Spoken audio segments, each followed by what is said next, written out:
Luc, chapitre 9. Ayant assemblé les 12, Jésus leur donna puissance et autorité sur tous les démons, et le pouvoir de guérir les maladies.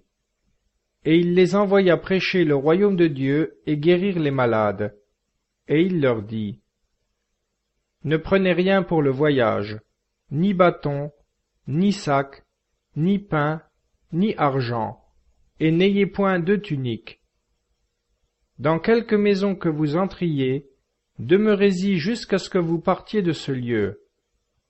Si l'on refuse de vous recevoir, sortez de cette ville, et secouez même la poussière de vos pieds en témoignage contre eux. Les disciples étant partis, allèrent de village en village, prêchant l'Évangile et opérant partout des guérisons.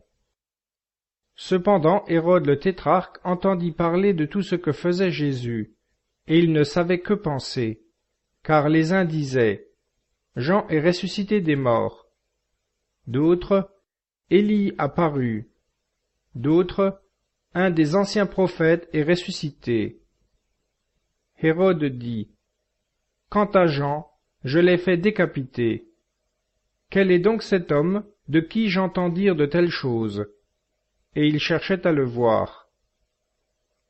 Les apôtres, étant de retour, racontèrent à Jésus tout ce qu'ils avaient fait. Il les prit avec lui et se retira à l'écart dans un lieu désert, près d'une ville nommée Bethsaïde. Lorsque le peuple l'eut appris, il le suivit. Jésus les accueillit, et il leur parla du royaume de Dieu, et il rendit la santé à ceux qui en avaient besoin. Comme le jour commençait à baisser, les 12 vinrent lui dire: Renvoyez le peuple, afin que, se répandant dans les villages et les hameaux d'alentour, ils y trouvent un abri et de la nourriture, car nous sommes ici dans un lieu désert. Il leur répondit: Donnez-leur vous-même à manger. Ils lui dirent: Nous n'avons que 5 pains et 2 poissons, à moins peut-être que nous n'allions nous-mêmes acheter de quoi nourrir tout ce peuple. Car il y avait environ 5000 hommes. Jésus dit à ses disciples: Faites-les asseoir par groupe de 50. Ils lui obéirent et les firent asseoir. Alors Jésus prit les 5 pains et les 2 poissons, et levant les yeux au ciel, il prononça une bénédiction, les rompit et les donna à ses disciples pour les servir au peuple. Tous mangèrent et furent rassasiés, et des morceaux qui étaient de reste, on emporta 12 corbeilles.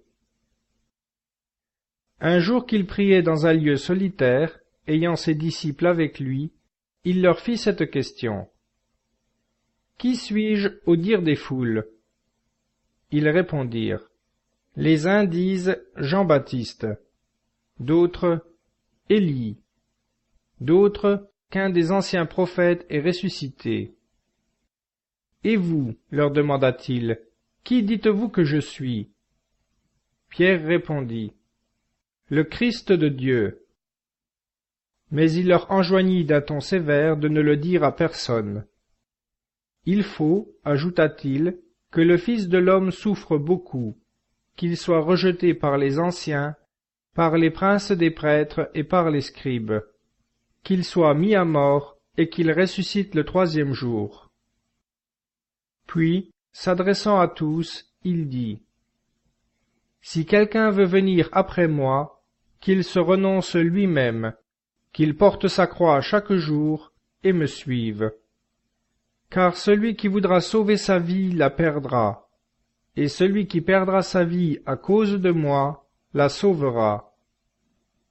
Que sert-il à un homme de gagner le monde entier s'il se ruine ou se perd lui-même?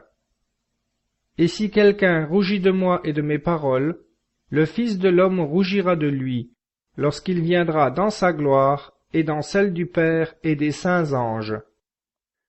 Je vous le dis en vérité, quelques-uns de ceux qui sont ici présents ne goûteront point la mort qu'ils n'aient vu le royaume de Dieu.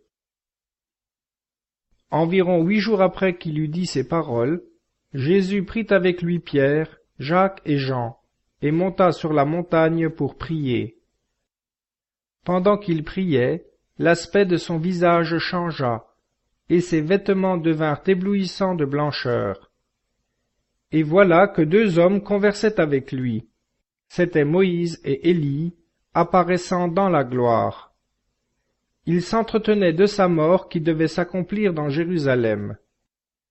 Pierre et ses compagnons étaient accablés de sommeil, mais s'étant tenus éveillés, ils virent la gloire de Jésus et les deux hommes qui étaient avec lui.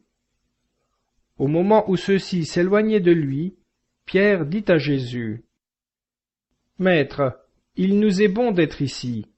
Dressons 3 tentes, une pour vous, une pour Moïse et une pour Élie. » Il ne savait ce qu'il disait. Comme il parlait ainsi, une nuée vint les couvrir de son ombre, et les disciples furent saisis de frayeur tandis qu'ils entraient dans la nuée.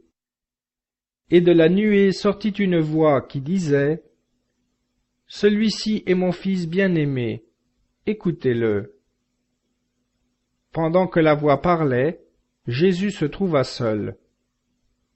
Les disciples gardèrent le silence, et ils ne racontèrent à personne, en ce temps-là, rien de ce qu'ils avaient vu. Le jour suivant, lorsqu'ils furent descendus de la montagne, une foule nombreuse vint au-devant de Jésus. Et un homme s'écria du milieu de la foule, « Maître, je vous en supplie, jetez un regard sur mon fils, car c'est mon seul enfant. Un esprit s'empare de lui, et aussitôt il pousse des cris. L'esprit l'agite avec violence en le faisant écumer, et à peine le quitte-t-il après l'avoir tout meurtri. J'ai prié vos disciples de le chasser, et ils ne l'ont pu. » « Ô race incrédule et perverse, répondit Jésus, jusques à quand serai-je avec vous et vous supporterai-je? Amène ici ton fils. Et comme l'enfant s'approchait, le démon le jeta par terre et l'agita violemment. Mais Jésus menaça l'esprit impur, guérit l'enfant et le rendit à son père. Et tous furent frappés de la grandeur de Dieu. Tandis que chacun était dans l'admiration de ce que faisait Jésus, il dit à ses disciples, « Vous, écoutez bien ceci. Le Fils de l'homme doit être livré entre les mains des hommes. » Mais ils ne comprenaient point cette parole. Elle était voilée pour eux, de sorte qu'ils n'en avaient pas l'intelligence, et ils craignaient de l'interroger à ce sujet. Or, une pensée se glissa dans leur esprit, savoir lequel d'entre eux était le plus grand. Jésus, voyant les pensées de leur cœur, prit un petit enfant, le mit près de lui et leur dit, « Quiconque reçoit en mon nom ce petit enfant me reçoit, et quiconque me reçoit, reçoit celui qui m'a envoyé. Car celui d'entre vous tous qui est le plus petit, c'est celui-là qui est grand. » Jean, prenant la parole, dit, « Maître, nous avons vu un homme qui chasse les démons en votre nom, et nous l'en avons empêché, parce qu'il ne va pas avec nous. » « Ne l'en empêchez pas, lui répondit Jésus, car celui qui n'est pas contre vous est pour vous. » Quand les jours où il devait être enlevé du monde furent près de s'accomplir, il prit la résolution d'aller à Jérusalem. Il envoya devant lui des messagers qui se mirent en route, et entrèrent dans un bourg des Samaritains pour préparer sa réception. Mais les habitants refusèrent de le recevoir, parce qu'il se dirigeait vers Jérusalem. Ce que voyant, ses disciples Jacques et Jean dirent, « Seigneur, voulez-vous que nous commandions que le feu descende du ciel et les consume ?» Jésus, s'étant retourné, les reprit en disant, « Vous ne savez pas de quel esprit vous êtes. Le Fils de l'homme est venu, non pour perdre les vies des hommes, mais pour les sauver. » Et ils allèrent dans une autre bourgade. Pendant qu'ils étaient en chemin, un homme lui dit, « Je vous suivrai partout où vous irez. » Jésus lui répondit, Les renards ont des tanières, et les oiseaux du ciel des nids, mais le Fils de l'homme n'a pas où reposer sa tête.